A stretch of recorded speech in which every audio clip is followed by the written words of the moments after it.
Ketika si Wuya membaca puisi itu, dia tidak dapat menahan perasaan jantungnya berdebar kencang.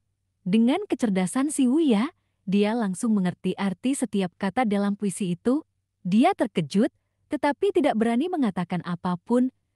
Dia menelan ludah dan menatap gurunya yang tengah duduk bersila dengan mata terpejam.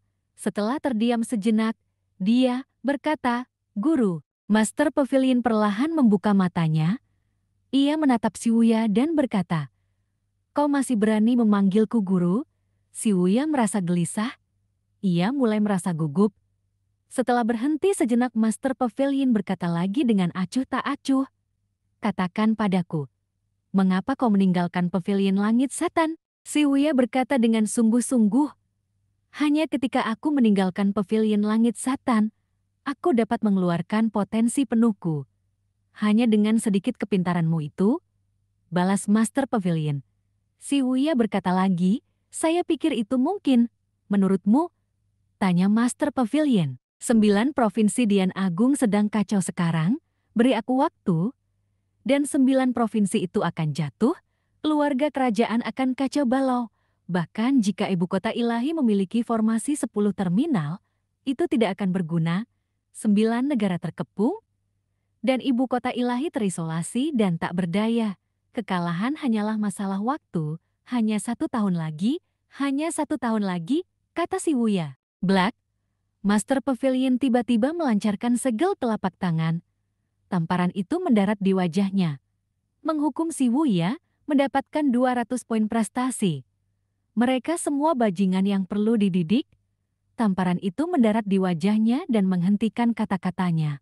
Master Pavilion mendengus dan berkata, "Kau terlalu melebih-lebihkan dirimu sendiri. Ketika pertama kali aku bertemu Kaisar Yongshu, kamu masih dalam kandungan ibumu. Apakah kamu benar-benar berpikir satu-satunya trik Yongking adalah ibu kota surgawi?" kata Master Pavilion. Si Wuya mendongak dan menatap tatapan masternya. Dia berkata, "Dengan kakak senior tertua di sini, aku tahu semua kelemahan para kultivator 8 daun, baik itu 8 jenderal besar maupun para pengawas kekaisaran. Mereka tidak bisa meninggalkan ibu kota ilahi." "Anda kenal keluarga kekaisaran dengan baik?" tanya Master Pavilion. Suara Wuya melunak. Dia berkata dengan jujur, "Setelah saya meninggalkan Pavilion Langit Setan, saya memasuki istana dan cukup beruntung untuk menjadi guru besar.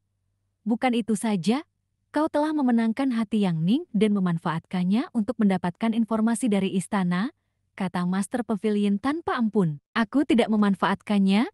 Si Wuya menyangkalnya secara naluriah. Master Pavilion tidak mengatakan apa-apa lagi. Dia menatap si Wuya dengan tenang. "Apakah kamu tidak memanfaatkannya? Apakah kamu tidak tahu apakah kamu melakukannya atau tidak?" Terkadang, orang-orang seperti ini, semakin seseorang mencoba membantahnya, semakin ia akan mengingkarinya. Sebaliknya, lebih ampuh untuk tidak berdebat atau membantah. Setelah jeda yang lama, Master Pavilion mengelus jenggotnya dan berkata, "Kamu sudah tahu tentang masalah Yu Xiangrong, jadi saya tidak akan membahasnya lebih lanjut." Ketika si Wuya mendengar nama Yu Xiangrong, jantungnya berdebar kencang. Master Pavilion terus berbicara. "Di mana kristal memoriku sekarang? Seperti yang diharapkan, ini pertanyaannya." Mata si Wuya melebar. Ia buru-buru menggelengkan kepala dan berkata, "Murid ini tidak tahu. Mungkinkah Yu Xiangrong berbohong?" Master Pavilion mencoba berdiri dan menatap si Wuya dengan tangan di punggungnya. "Anda menolak untuk berbicara?" tanya Master Pavilion. Orangnya menekan si Wuya, membuatnya sulit bernapas. "Guru, mohon percaya pada penilaianku. Anda menyegel kristal itu dengan tanganmu sendiri. Anda tak ingin siapapun tahu tentang itu. Anda bahkan tak ingin tahu tentang itu. Kalau mudah ditemukan, kenapa Anda susah payah menyegelnya?" tanya si Wuya. "Aku berubah pikiran," kata Master Pavilion, "itu karena kristalnya hilang. Setelah Anda mendapatkannya kembali dan mendapatkan kembali ingatan Anda pasti akan menyesali keputusan Anda, terlebih lagi, terlebih lagi." Si Wuya terus berkata, "Anda harus tetap di gunung dan menikmati sisa hidupmu. Aku berjanji akan berbakti padamu. Ketika si Wuya mengucapkan kata-kata berbakti kepadamu, ia membungkuk dan meletakkan telapak tangannya di tanah. Dahinya menyentuh punggung tangannya. Apakah kamu mengatakan bahwa penilaianku salah? Karena aku toh akan mati, aku akan membiarkanmu melakukan apapun yang kau mau. Tanya Master Pavilion. Si Wuya tertegun. Kemudian dia bangkit dan segera berkata, jika Anda bersikeras menafsirkan kata-kata saya seperti itu, saya tidak punya pilihan selain mengakuinya. Kurang ajar. Master Pavilion melambaikan tangannya. Segel energi menyerang si Wuya. Si Wuya terhuyung mundur. Ledakan, pintunya diledakkan hingga terbuka. Si Wuya mendarat di depan pavilion timur. Master Pavilion melambaikan tangannya lagi, dan sebuah segel telapak tangan melesat keluar. Bam! Si Wuya terjatuh dari tangga. Master Pavilion tidak berminat untuk memperhatikan hukuman sistem. Dia merasakan perubahan dalam emosinya. Dia sangat marah. Setelah melancarkan serangkaian serangan telapak tangan, Master Pavilion akhirnya berhenti. Dia tiba-tiba bertanya-tanya apakah ingatan Jitian Dao telah memengaruhinya, atau apakah dia berhasil berasimilasi dengan Jitian Dao. Master Pavilion tetaplah Master Pavilion, tetapi Jitian Dao bukan lagi Jitian Dao di masa lalu. Ia tak punya pilihan lain, ia sudah berada di posisi ini. Ia harus mengikuti jalan ini dan menempa jalan baru. Master Pavilion berjalan ke tepi tangga dengan tangan di punggungnya. Ia menatap si Wuya dan berkata, bajingan tak berbakti. Si Wuya mendengus dan meludahkan seteguk darah. Dia tidak membalas atau mengatakan apapun. Sebaliknya, dia mendorong dirinya sendiri dari tanah dan membetulkan posturnya sebelum duduk di tanah. Guru adalah guru, sekalipun kamu punya 1000 alasan. Logika macam apa di dunia ini yang membuat murid mengutuk gurunya agar segera meninggal? Si Wuya tetap diam. Dia tidak merasa terganggu ataupun marah. Seolah-olah ia sudah terbiasa dengan hal ini dan sama sekali tidak terkejut. Malahan, ia merasa tamparannya terlalu lunak. Bahkan kutukannya menjadi jauh lebih ringkas. Si Wuya bisa merasakan perubahan pada gurunya. Ia teringat kata-kata Ming Shihin dan Zhu Honggong. Semakin ia memikirkannya, semakin ia bingung. Akan tetapi, semua ini tidak penting lagi. Mungkin karena keributannya terlalu besar, banyak orang bergegas ke pavilion timur. Duan Muxiang, Ming Shihin, Xia Yue, Yuaner kecil, Wei Yuexing, dan yang lainnya bergegas mendekat. Banyak murid perempuan yang penasaran dengan si Wuya datang ke pavilion timur dan menonton dari jauh. Sebelum mereka sempat mengatakan apapun, mereka mendengar suara Master Pavilion yang berkata, jika ada yang berani membelanya, mereka akan dihukum bersama. Ketika harus memberi pelajaran kepada muridnya yang keras kepala, dia tidak bisa menoleransi campur tangan orang lain. Ming Shihin menatap pintu yang rusak dan berkata sambil tersenyum, Guru, murid ini tidak mau memohon untuknya. Saya sarankan, dia dihukum dengan berat. Yang lain hanya melihat, tidak berani berbicara. Kamu terlalu banyak bicara, kata Master Pavilion sambil menuruni tangga dengan perlahan. Ming Shihin buru-buru menutup mulutnya dan tidak mengatakan apa-apa lagi. Langit mulai gelap, dan seluruh pavilion timur semakin gelap. Si Wuya tidak akan malu hanya karena dia menjadi pusat perhatian. Dia menegakkan punggungnya dan menatap gurunya yang sedang menuruni tangga. Dia seorang lelaki tua yang usianya hampir habis. Gurunya berdiri di depannya. Si Wuya tiba-tiba merasa seolah-olah dia telah berpindah kembali ke masa lalu.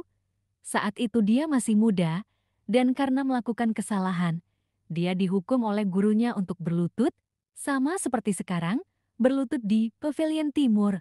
Waktu dan ruang berputar, dan pemandangan ini muncul lagi. Kamu telah bersekongkol dan berencana untuk menimbulkan kekacauan di dunia. Apa yang sebenarnya kau inginkan?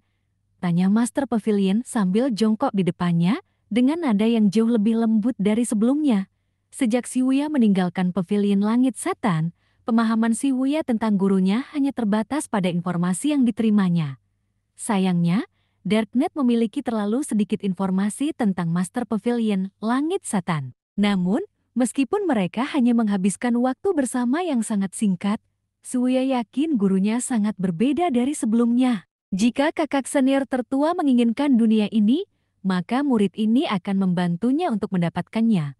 Kata si Wuya, hanya karena Yu Jinghae menginginkannya, kata Master Pavilion sambil menatap si Wuya dengan curiga. Ketika Yu Jinghae disebutkan, nada bicara Master Pavilion sedikit meninggi, si Wuya berkata, hanya ketika kakak senior tertua menaklukkan dunia, dia dapat membalas dendam, hanya ketika dia menginjak-injak ibu kota ilahi, dia bisa.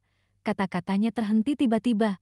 Master Pavilion mengelus jenggotnya dan berkata, apakah Yu Jinghae meninggalkan Pavilion Langit Setan hanya untuk balas dendam? Ya, jawab si Wuya dengan semangat. Apakah menurutmu aku mudah ditipu? Nada bicara Master Pavilion sangat tenang. Hal ini sangat menekan si Wuya. Jika itu hanya balas dendam, mengapa mereka perlu menghancurkan ibu kota ilahi? Dengan kekuatan sekte nada saat ini, bukan tidak mungkin bagi mereka untuk menghancurkan Lowland dengan ratusan ribu anggotanya. Lowland dikuasai oleh ilmu sihir. Dalam hal peperangan yang sesungguhnya, mereka jauh lebih rendah daripada para kultivator Great Yan Agung. Murid ini tak berani. Setiap kata yang aku katakan adalah benar, kata si Wuya. Master Pavilion menatap si Wuya. Pertempuran di Provinsi Liangju memang telah terselesaikan, tetapi itu justru membuatnya berpikir untuk kembali ke Pavilion Langit Setan. Kesetiaannya tidak berubah sama sekali. Nama, si Wuya, identitas, manusia yang agung, alam kesengsaraan dewa baru lahir, inilah murid jahat yang diajarinya secara pribadi. Masing-masing dari mereka lebih keras kepala daripada sebelumnya. Yu Xiangrong tidak mau bicara, dan kau juga tidak mau bicara. Yu Xiangrong selalu berselisih dengan Yu Jinghae seperti api dan air. Menurutmu siapa yang benar dan siapa yang salah? Tanya Master Pavilion. Si Wuya berkata, tidak ada satupun yang benar. Metode kakak senior tertua terlalu ekstrem. Dia akan melakukan apa saja untuk mencapai tujuannya. Kakak senior kedua terlalu sensitif dan mengabaikan aturan ketat sekte. Meskipun mereka memiliki pendapat yang bertentangan, mereka memiliki satu kesamaan, mereka yang menghina Pavilion Langit Setan akan dihukum berat. Begitu si Wuya selesai berbicara, Master Pavilion sedikit mengernyit. Ming Xian, murid ada di sini? Jawab Ming Xian. Bantu aku menampar diriku sendiri, Master Pavilion memberi perintah. Ini, kata Ming Xian tertegun. Dia ragu-ragu. Dia tidak tahu mengapa gurunya ingin dia menampar dirinya sendiri. Temperamen gurunya berubah terlalu cepat. Murid-muridnya yang lain pun bingung. Si Wuya tiba-tiba berkata, aku akan melakukannya sendiri. Dia mengangkat tangannya dan menampar wajahnya sendiri. Suara tamparannya terdengar keras dan jelas. Master Pavilion bertanya, apakah kamu merasa dirugikan? Saya tidak berani. Jawab si Wuya dengan menunduk. Mereka yang menghina Pavilion Langit Setan akan dihukum berat, kata Master Pavilion dengan membelakangi si Wuya dan menaruh salah satu tangan di punggungnya. Master Pavilion berkata lagi dengan acuh tak acuh, para elit dari 10 sekte besar telah menyerangku 2 kali. Di mana kau? Si Wuya kehilangan kata-kata. Suara Master Pavilion semakin dalam. Selama aku masih hidup, kalian tidak akan bisa beristirahat atau makan dan tidur dengan tenang. Benarkah? Murid ini tidak akan berani, jawab si Wuya. Si Wuya segera bersujud dan berkata dengan suara lantang, serangan oleh 10 elit besar itu merupakan ide dadakan. Setelah itu, kakak senior tertua mengambil tindakan menyerang sekte-sekte ortodoks di altar suci kota Ronan.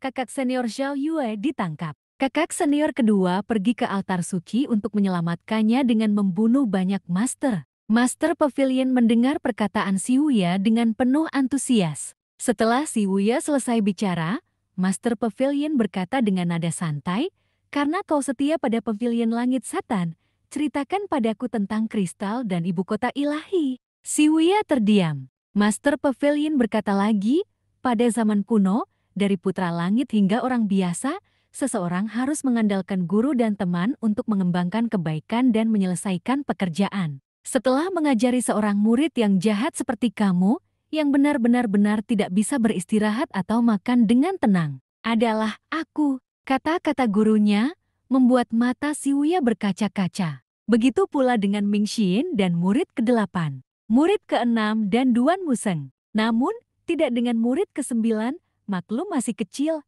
Dia malah asyik ngemil. Master Pavilion melirik si Wuya sambil menahan rasa tawa di dalam hatinya. Hahaha, kapok kamu murid sialan.